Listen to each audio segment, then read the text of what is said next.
रोचक, मनोरंजक और ज्ञानवर्धक कहानियों के प्लेटफॉर्म हिमाचल बिजनेस पर आपका स्वागत है और मैं आपकी दोस्त संतोष शर्मा। आज कहानी कांगड़ा के उस गांव की जिस गांव में बनता था ढाका की मलमल से भी बारीक कपड़ा। उजड़ने और बसने की अजीब दास्तान समेटे है नूरपुर का सुखार गांव। कहा जाता है कि ढाका में कभी ऐसी क्वालिटी की मलमल बनती थी कि एक पूरे थान को एक अंगूठी के छल्ले से निकाला जा सकता था। ढाका से भी अव्वल किस्म का कपड़ा नूरपुर के सुखार गांव में बनता था। 16वीं सदी के मध्य तक शेष भारत के लोग मशहूर काठगढ़ महादेव के दर्शन करने के बाद चामुंडा और ब्रजेश्वरी धाम की यात्रा पर जाने से पहले कांगड़ा के इस गांव में पड़ाव डालते थे। एक वह भी समय था जब इस गांव में ढाका की मलमल से भी बारीक कपड़ा तैयार होता था।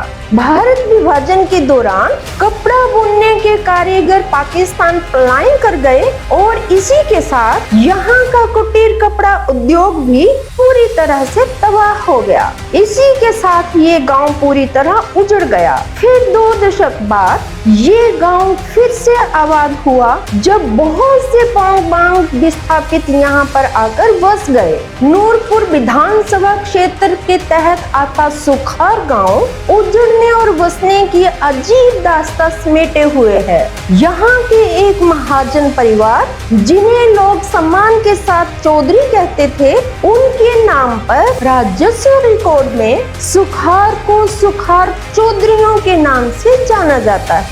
कुओं की भरमार, मीठे बेर बेशुमार। सुखार गांव में कभी जीवन यापन की सारी चीजें उपलब्ध थी। नहीं था तो बस नमक। यहाँ पर धरातलीय जल बहुत गहरा नहीं है, इसीलिए यहाँ कुओं की भरमार है। इस क्षेत्र में बेर भी बहुत होते थे और यहाँ के लोग सूखे बैरों के बदले नमक का व्यापार करते थे। इसीलिए सुखार में एक कहावत प्रसिद्ध है, ठंडे पानी कूप भरे मीठे बेर बेशुमार, सोदा पतरा गंग था सुखिया लोग सुखार। ठंडे पानी कूप भरे मीठे बैर बेशुमार, सोदा पतरा गंग था सुखिया लोग सुखार।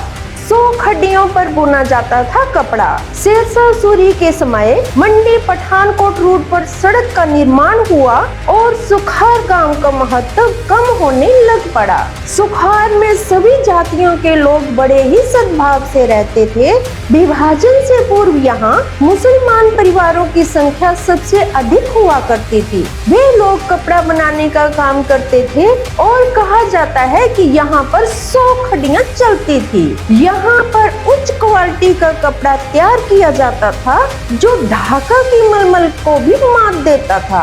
भारत पाक विभाजन के समय यहाँ के अधिकतर मुस्लिम परिवार पाकिस्तान चले गए और सुखार गांव उजड़ गया। 70 के दशक में पोंग बांध बनने के बाद बहुत से विस्थापित हुए लोग इस गांव में आकर बस गए और सुखार एक बार फिर से आबाद हो गया। आज सुखार गांव की आबादी 5000 से अधिक है। किसी पार्क सा दिखता है इस पंचायत का शमशान घाट। वर्ष 1915 से सोनिका देवी को सुखार पंचायत की कमान सौंपी गई है। लगातार दूसरी बार निर्वाचित प्रधान ने अपनी दूरदर्शिता का परिचय देते हुए पंचायत की सरनू गांव में शमशान घाट और बाबे की कुटिया की कायाकल्प कर दर्शनीय स्थान बना दिए हैं। शमशान घाट किसी पार्क सा दिखता है और मृतक को अंतिम विदाई देने आए लोग एक पल के लिए अपना दुख भूलकर शमशान घाट की सुंदरता में खो जाते हैं। बाबे की कुटिया में भी नजारा बेहद खूबसूरत है। वॉलीबॉल, बैडमिंटन कोर्ट और झूले से सुसज्जित चिल्ड्रन पार्क और सुंदर स्विमिंग पूल अपनी ओर आकर्षित करते हैं। सुखार के हीरे बिखेर रहे हैं अपनी चमक। सुखार की सरकारी पाठशाला से पढ़े मेजर संजीव कुमार भारतीय सेना में अधिकारी के रूप में तैनात हैं। उन्होंने साल 2014 में कमीशन पास कर भारतीय सेना में प्रवेश किया था। वर्तमान में वे गंगटोक में मेजर के पद पर भारतीय सेना में तैनात हैं। डॉक्टर विवेक शर्मा सुखार के एकमात्र डॉक्टर हैं जो MBBS करने के बाद डॉक्टर जिंदर प्रसाद मेडिकल कॉलेज टांडा से MD कर रहे हैं। सुखार निवासी स्वर्गीय प्रोफेसर अश्विनी शर्मा अंग्रेजी साहित्य में मास्टर डिग्री में सारे प्रदेश में प्रथम रहे थे। कॉलेज में असिस्टेंट प्रोफेसर अश्विनी शर्मा सेवानिवृत्ति से पहले ही हृदय घात के कारण भगवान को प्यारे हो गए थे। सविता राजपूत पर भी सुखार पंचायत को गर्व है। नर्सिंग लेफ्टिनेंट के रूप में भर्ती हुई सविता लखनऊ में कैप्टन के पद पर तैनात हैं। कर्नल बलदेव अधिकारी के बाद और कैप्टन सविता राजपूत सेना में किसी बड़े पद पर कार्यरत हैं। सरकारी स्कूल में शिक्षा की गुणवत्ता पर जोर। सुखार गांव में सरकारी क्षेत्र में एक वरिष्ठ माध्यमिक पाठशाला है। दूसरे स्कूलों की तरह यहाँ भी विद्यार्थियों की संख्या घट रही है। विद्यालय के प्रधानाचार्य अविनाश शर्मा का कहना है कि स्कूल में शिक्षा की गुणवत्ता में सुधार लाना उनका मुख्य लक्ष्य है और वे इस दिशा में गंभीर काम कर रहे हैं। स्कूल के ही प्रवक्ता अरुण पुठानिया का कहना है कि इस विद्यालय के छात्र विभिन्न क्षेत्रों में आगे बढ़ रहे हैं और सुखार का नाम रोशन कर रहे हैं। सो बसंत देखकर अलविदा हुई सोनो देवी। सुखार पंचायत के अंतर्गत सरनो गांव की निवासी सोनो देवी अपने जीवन के 100 साल पूरे कर भगवान को प्यारी हुई। वे अपनी उम्र का श्रेय अपने सरल जीवन, स्वच्छ व शुद्ध खान पान को देती थीं। युवाओं के लिए प्रेरणा स्रोत हैं युवा उद्यमी नवीन सिंह।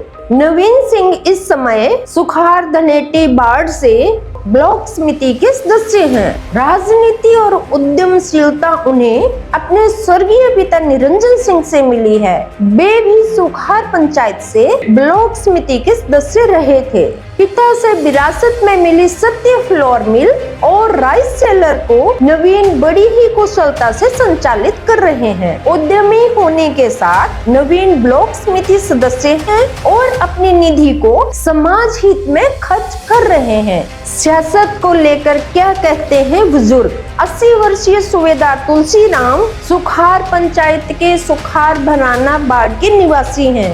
भारतीय सेना के बाद उन्होंने हिमाचल पुलिस में भी अपनी सेवाएं दी हैं। सेवानिवृत्ति के बाद वे पंचायत सदस्य निर्वाचित हुए और बाद में उनका बेटा पंचायत प्रधान निर्वाचित हुआ। वर्तमान में उनकी बहू सोनिका ही इस पंचायत की प्रधान है। सूबेदार तुलसीराम का कहना है कि वर्तमान में राजनीति का स्तर काफी गिर गया है। वे कहते हैं कि सद महाजन, केवल सिंह पठानिया और रंजीत बख्शी की कार्य प्रणाली विकासात्मक ही रही है और वे लंबे समय तक नूरपुर की राजनीति में रहे हैं। वे चिंता जताते हैं कि अब के नेताओं के हाल काफी अच्छे नहीं हैं। तो ये थी सुखार गांव से जुड़ी हुई कहानी, जहां कभी ढाका की मलमल से भी बढ़िया कपड़ा तैयार होता था। हिमाचल बिजनेस के लिए इस प्रेरक कहानी की स्क्रिप्ट लिखी थी राजा के तालाब के रोहित ढडवाल ने। आपको ये कहानी कैसी लगी, अपनी प्रतिक्रिया जरूर दें। अगर आप इस वीडियो को YouTube पर देख रहे हैं तो चैनल को सब्सक्राइब करना ना भूलें। अगर आप इस वीडियो को Facebook पर देख रहे हैं तो पेज को लाइक करें, फॉलो करें। आप हमें Instagram और Twitter पर भी फॉलो कर सकते हैं। ऐसी ही रोचक, मनोरंजक और ज्ञानवर्धक कहानियों के लिए जुड़े रहें हिमाचल बिजनेस के साथ। बहुत बहुत धन्यवाद।